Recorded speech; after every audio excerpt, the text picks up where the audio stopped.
Hello বন্ধুরা, মৌসুমীস ব্লগে আপনাদের স্বাগত জানাই। আজ করব আমি কলার বড়া।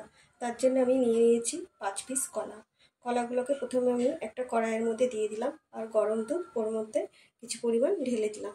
দিয়ে একটা কাঁটা চামচের সাহায্যে কলাটা আমি টুকরো টুকরো করে দিলাম। আর একদিকে নিয়ে নিয়েছি 2 পিস পাউরুটি।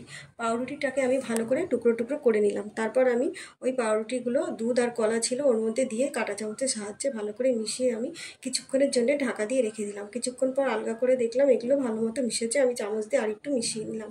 তারপর ওর মধ্যে আমি দিয়ে দিলাম 2 চামচ গুঁড়ো দুধ। দিয়ে আমি চামচ দিয়ে আরেকটু ঘেটে দিলাম। তারপর দিয়ে দিলাম হাফ কাপ চিনি।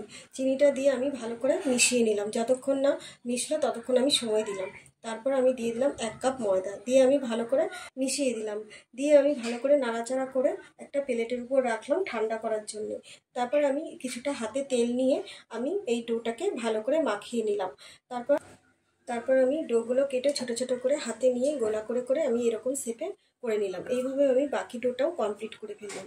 তারপর আমি একটা কড়াই গ্যাস ওভেনে বসিয়ে দিলাম, কিছু পরিমাণ সাদা তেল দিলাম। তেলটা যেই গরম হলো ডোগুলো আমি একে একে ওর মধ্যে ছেড়ে দিলাম। একটা কাঁটা চামচ সাহায্যে আমি এপাশ ওপাশ করে ভালো করে লাল লাল করে ভেজে নিলাম। তারপর ঝাঁঝরা হাতার সাহায্যে আমি একটি প্লেটে তুলে নিলাম। এইভাবে আমি আজকের কলার বড়াগুলো তৈরি করে ফেললাম।